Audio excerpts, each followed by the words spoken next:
En este vídeo podréis conocer a Silvia Haro y Silvia Cerezo, alumnas de Music Teatro durante el curso 2021-2022. Las dos han coincidido en la producción de la obra Las Brujas de Salem, junto con sus compañeros. Ellas nos van a comentar cómo han vivido este curso con la creación de la obra de teatro.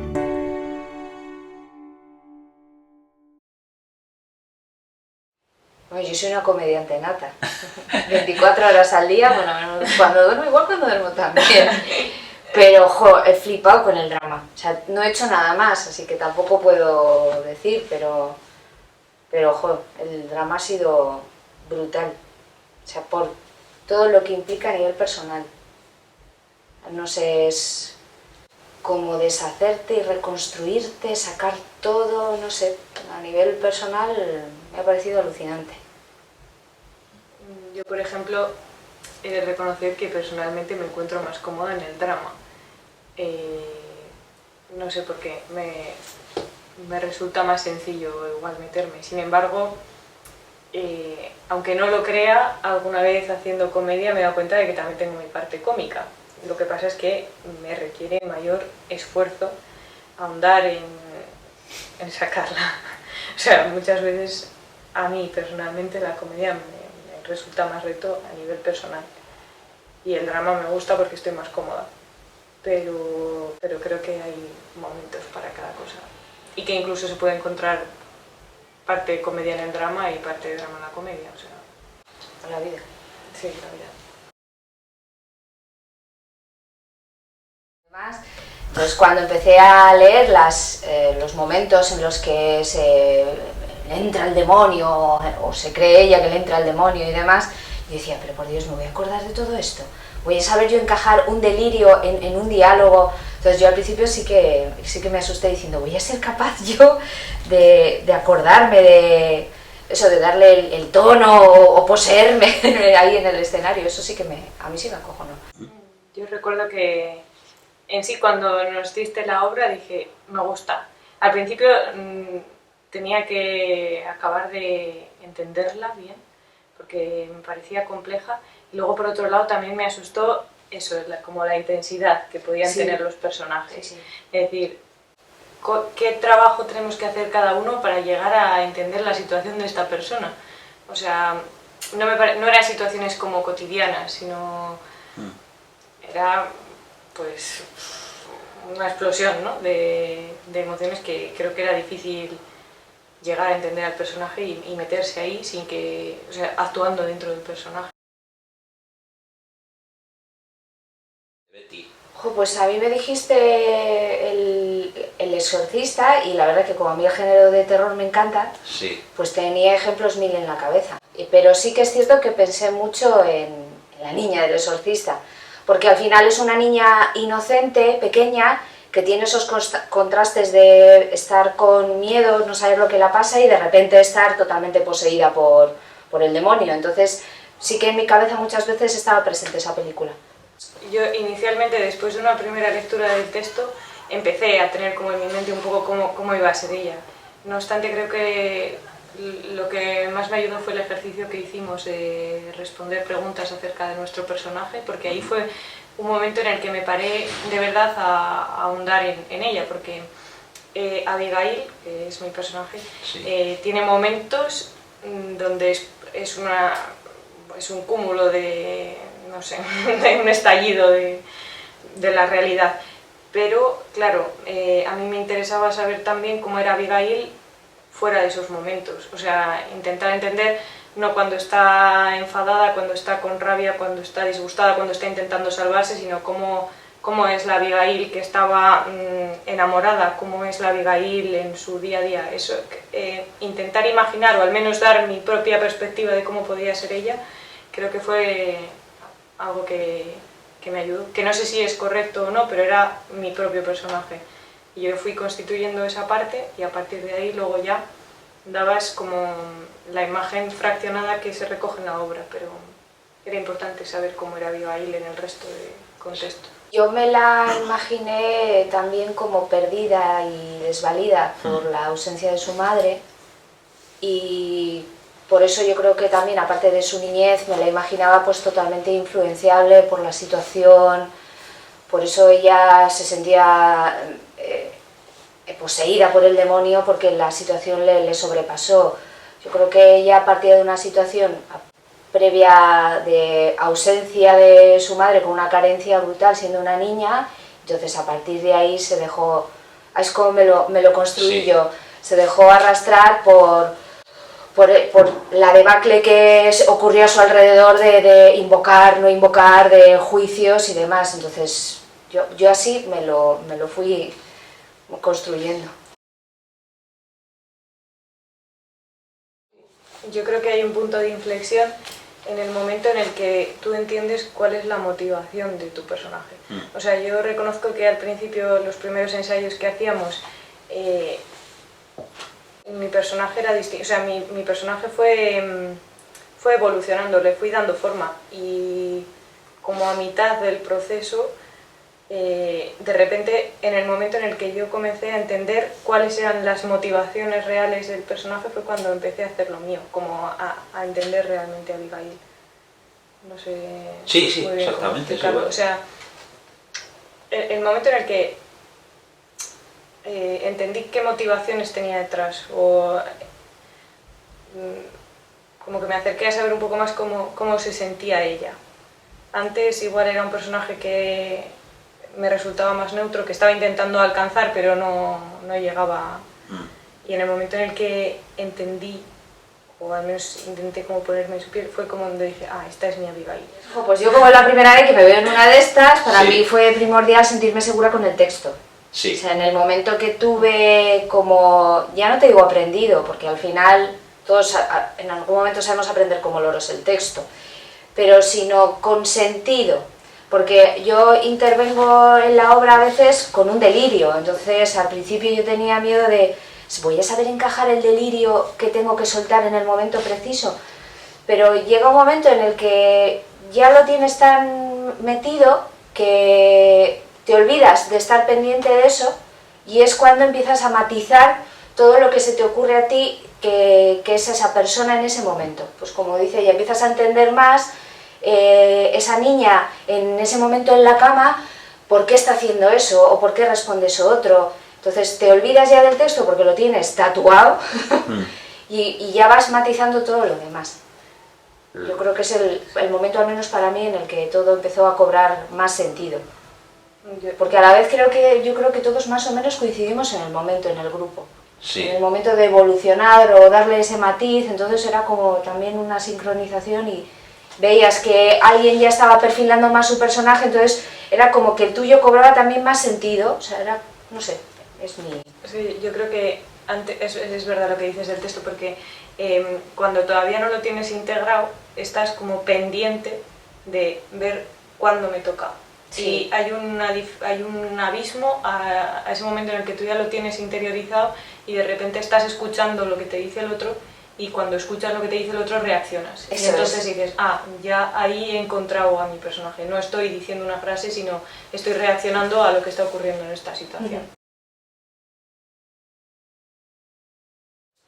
Yo, por ejemplo, creo que en alguno de los ensayos lo dije, que en una de las escenas de la obra, que es el juicio, ¿no? De repente lo habíamos ensayado muchas veces y conforme me iba metiendo, de repente me di cuenta de que tenía a Elizabeth Proctor a mi lado y que eso me estaba generando cierto malestar, que era algo que hasta que... Hay una enemistad, hay una enemistad clara.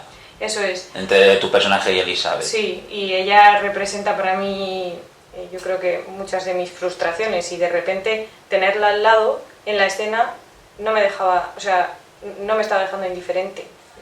Que es eso, cuando no se dice nada o simplemente se está ahí quieto, pues tu personaje también tiene que sentir lo que está pasando y ser coherente con lo que está ocurriendo alrededor. A mí en el hilo que ha dicho ella me pasó también en el juicio, que me di cuenta que a medida que más ensayábamos el juicio, otro personaje y yo, Tituba, nos protegíamos más las unas a las otras.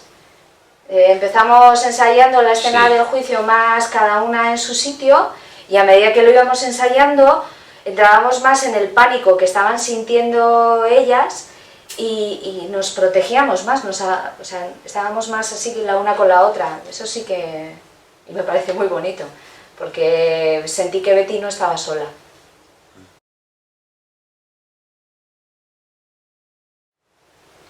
Yo diría que es importante la energía grupal, porque si tú estás intentando estar muy dentro de tu personaje, pero digamos que alrededor no fluye la misma energía, al final es como difícil. Pero sin embargo, cuando estás con compañeros, como ha sido la situación, que te facilitan porque todos están intentando entrar en la misma frecuencia, en la misma onda, pues al final inevitablemente tú reaccionas. Eso facilita mucho, hace como que fluya, como que lo hace mucho más fácil, yo creo. Yo me acuerdo que cuando la primera clase que di aquí, os preguntaste a todos qué tal las sensaciones y tal, sobre todo yo creo que esa pregunta iba más dirigida para los que éramos novatos. Y lo que dije es que muy bien, y porque me sentí arrastrada por esa energía ya desde el primer día de clase. Porque yo pensé, ostras, o me subo al carro o me quedo. Entonces, ¿qué hago? ¿Para qué he venido aquí? Pues para subirme al carro. Entonces yo creo que desde ese momento, venga va, pues me dejo llevar y pongo yo también mi carne en el asador. Y eso sí, indiscutiblemente ayuda muchísimo. A mí por lo menos ha sido como el trampolín de, venga Silvia, venga, dalo todo, haz todo lo que puedas. Para mí indiscutiblemente. Pero no lo cambiaría porque yo creo que he aprendido también de la experiencia de ellos. No sé, de lo que transmitís, o sea, porque ya te digo que el primer día de clase yo ya aluciné. O sea, era improvisar, poquitas cosas, más o menos sencillas y demás. Yo nunca me había visto nunca en semejante. Sí. Aunque yo improviso todos los días en el curro, créeme.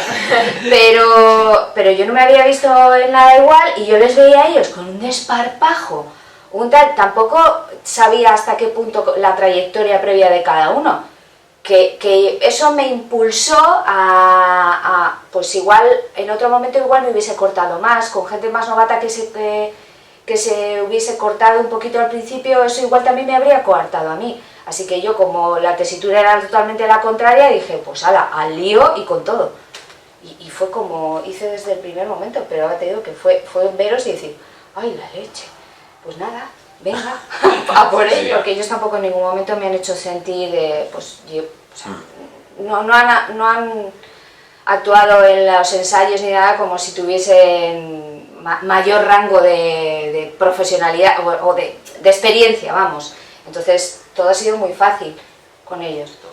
Pues yo creo que, no sé, igual cuando has hecho varias obras o así, cada uno tiene también sus vicios o sus recursos o sus pequeñas estrategias y de repente te encuentras como con ideas nuevas, como con aire fresco, no sé, yo creo que eso es enriquecedor, vamos, yo sí que había hecho obras de teatro previas, pero vamos, desde el principio dije, madre mía, aquí hay muchísima sustancia donde vamos a poder trabajar todos juntos y yo creo que al final cada uno con sus ganas de dar todo lo mejor de sí mismo, con su imaginario, con sus estrategias, con sus habilidades, con sus torpezas también, al final todo eso aporta. Lo bonito, porque yo notaba que todos disfrutaban haciéndolo, o sea, no veías a nadie que, bueno sí, a unos nos podía gustar más o menos la improvisación que a otros, pero todo el mundo lo hacía disfrutando, sin intentar destacar ni nada, o sea, no sé, o sea... Y dejándote sorprender por el trabajo del otro. Yo recuerdo de las improvisaciones que hacíamos al principio, o ejercicios, ¿no?, más o menos pautados, de a veces decir, esto ha sido una cosa realmente brillante, o sea, ha tenido luz. ¿Cómo se le ha ocurrido eso?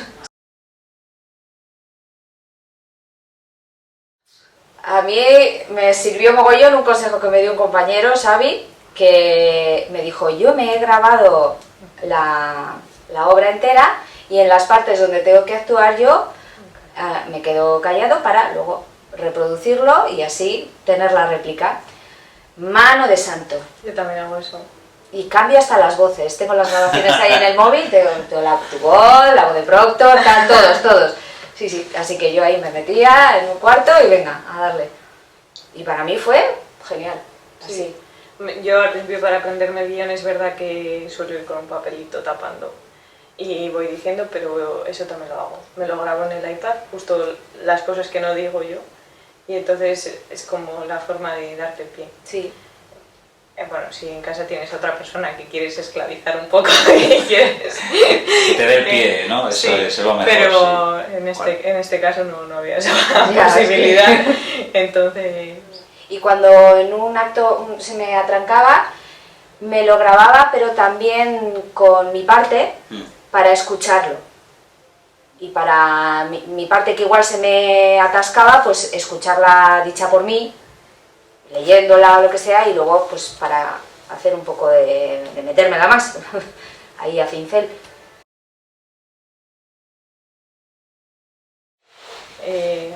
A ver, yo creo que es un tema que quieras o no te agobia, porque al final quieres que no pase, pero yo creo, o al menos lo que a mí me tranquiliza, es de decir, en el momento en el que estamos en la obra, si yo estoy 100% donde tengo que estar y estoy sintiendo lo que estoy sintiendo, seré capaz de dar una respuesta, aunque no sea exactamente la que esté escrita sobre el papel. Quiero decir, que es como mi consuelo. Siempre digo, bueno, pues si algo se va, se escapa el hilo, sabremos reaccionar, porque al final sabemos qué es lo que está pasando, ¿no? Bueno, la primera vez que me enfrentaba a una situación así, sabía que me lo sabía, pero como no estás nunca aprendido, dices, ostras, y si en pleno apogeo me quedo en blanco, pues yo sí que tenía miedo. Y el consuelo, ellos que me decían, tú tranquila Silvia, porque somos un equipo, vamos a saber salir, total, si sabemos lo que está pasando. Efectivamente, de una manera o de otra sabemos cómo tiene que seguir la escena, lo que tiene que ocurrir, así que entre unos y otros lo salvamos. Yo creo que si algo tiene el teatro es que es en mayúsculas el ahora, o sea, el momento ahora. Y evidentemente, o sea, se contempla la posibilidad de que ese ahora no sea perfecto, siempre es imperfecto. Entonces, como en todas las cosas en la vida, pues al final te tienes que quitar presión por el hecho de que lo que tienes que hacer es vivir ese momento y no estar anticipando en qué va a pasar, qué tengo que mostrar, qué van a... No, o sea, eres tú ahora en ese momento intentando vivir otra vida puntualmente que te ha tocado vivir y disfrutarlo, ¿no? Yo creo, es como lo más importante. Sí, intentar vivirlo y abstraerte de que hay personas viéndolo, o sea, yo por lo menos me funciona eso, abstraerme totalmente de que hay gente que le pueda estar gustando o no gustando, sino yo por lo menos es intentar eso, lo que tú dices, vivir el momento, disfrutarlo y no pensar en nada más. O sea, yo por ejemplo para mí hay un algo, como tengo muy visual la memoria y demás, para mí el momento de poner el pie con la primera escena en el punto en el que ya estás de cara al público, fue como si algo cambiase aquí. Pero porque yo ya me había hecho la idea de burbuja. Ahora ya estamos en Salem y esto es lo que hay. Y es como yo intenté también rebajarme esa presión. Era como un salto al vacío, que vas a hacer puenting y venga ahora. Y cuando ya te lanzas y estás ahí, estoy aquí, estoy haciéndolo, pues a por ello. Y intentar evadirme de todo lo demás. Por ejemplo, una cosa que para mí me resulta súper tranquilizadora es que cuando estás en una obra de teatro, nadie te juzga a ti, juzgan a tu personaje y eso te libera de una forma brutal, a mí al menos. Me parece que es algo que... O sea, hay cosas que tú dentro de tu ser políticamente o correcto o comedido o tu forma de ser diaria, o sea, tú, o sea, no haría. Y sin embargo tienes como licencia por el mero hecho de que eres fuera de ti. Te va desde ti misma. O sea, si Silvia como persona se comportase en algún momento en su vida como se comporta Abigail, pues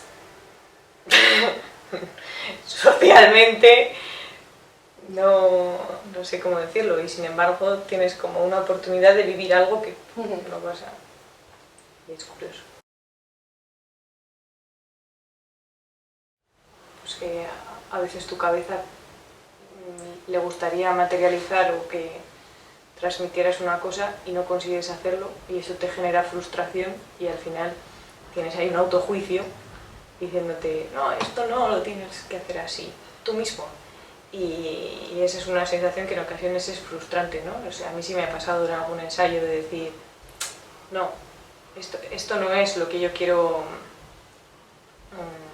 no sé. Sí, que no estás a gusto con lo que te ha salido ese día, o sea, Sí. porque no es ni lo que tú querías transmitir, ni porque eres consciente de que puedes hacerlo mejor o puedes dar otra sensación, y eso sí que frustra, sí, eso es cierto. Pero bueno, también es interesante tener también un autojuicio a partir del cual poder mejorar. Quiero decir, no quedarte en la frustración, que al final tienes días y tienes ensayos que dices, oh, mira, hoy me ha salido esto de esta forma y he descubierto que igual sí era el brillo que yo quería darle a esto. Y otros días que dices, no, esto no va por aquí. Pero bueno, también es interesante, ¿no? Decir, esto no va por aquí, porque te estás abriendo la puerta a decir, bueno, pues en la siguiente intentar encontrarlo. Los momentos esos de bloqueo, a mí me da la sensación que es como o te relajas, bajas, paras, respiras e intentas no meterte tú a ti mismo más presión, o te encuentras una puerta cerrada y como quieres intentar abrirla toda a correr, te encuentras luego otra y dices, otra vez. Y tal. Yo creo que a veces puedes entrar en un bucle si te bloqueas y no es, a ver, voy a parar un momento. Tal. Pero bueno, hay veces que en el mismo día de ensayo no lo puedes hacer. O sea, en el mismo día de ensayo es el bloqueo y sales rayado porque no has conseguido hacer lo que querías o como querías, pero intentas desconectar de ese día ya pasó, el momento de la hora, y otro ensayo es otra cosa. Entonces no te quedes en ese día, porque si no es como volver otra vez a la puerta que quedó cerrada aquel día. Esa puerta ya pasó. O sea, otro día, otra oportunidad, otra puerta. Es que al final, o sea, la vida misma es como un teatro. Lo que pasa es que en concreto en el teatro tienes la posibilidad de repetir la escena. Y igual te estás dando, lo que decíamos, de frente con un muro porque pues no estás viendo más allá, y igual necesitas simplemente pausar, reflexionar y decir, pues igual no tenía que pasar de frente y tenía que dar un salto o aprender a volar y ya está. Y lo bueno del teatro es que te da esa posibilidad de hacerlo. Sí. O sea, al final lo más rico es todos los ensayos y lo que va saliendo a raíz de los ensayos, porque al final la obra está muy bien y al final es un momento, pero yo creo que ha habido ensayos en los cuales nos hemos encontrado con muros y en ocasiones los hemos saltado, en ocasiones hemos hecho parapente, o sea... Sí.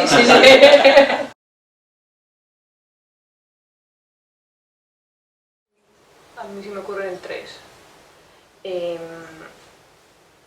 Uno, yo creo que al final, aunque tú estés viviendo el ahora, el momento y quieras estar ahí, estás tratando de contar una historia, y lo que decíamos de proyectar la voz, de vocalizar, me parece que es algo importante tener en cuenta. Luego, otra cosa que también a mí me genera como cierto de estar en la escena e intentar llenar el espacio, o sea, que no nos agolpemos, o sea, la distribución del espacio. Sí. Eso es algo que también, claro, cuando tú estás en la escena igual no lo estás viendo tanto, pero cuando lo ves desde fuera, pues visualmente tiene su efecto, ¿no? Que unos no se tapen a otros, que no estén todos abigarrados en una esquina, que sepamos gestionar el espacio, que a veces tenemos mucho espacio y no lo estamos aprovechando. Eso como otro factor técnico.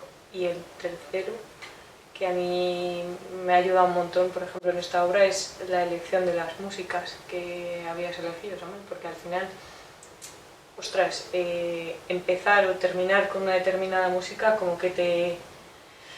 no sé, era como el empujón, o sea, era como el... Sí, le mete más en esa situación. Sí. A mí eso me ayudó mucho también. Yo añado la iluminación también, porque en esta obra, sobre todo, como en algunos momentos tienes que fijarte porque crees que estás viendo al diablo y demás, y eso se apoya con la iluminación en ese momento en el escenario y demás, la ambientación también del juicio más tenso, con esos colores rojos. Para mí también fue muy importante. Pues ahí para ir cerrando, ¿vale? Porque vamos, esto va a ser más largo que la propia obra.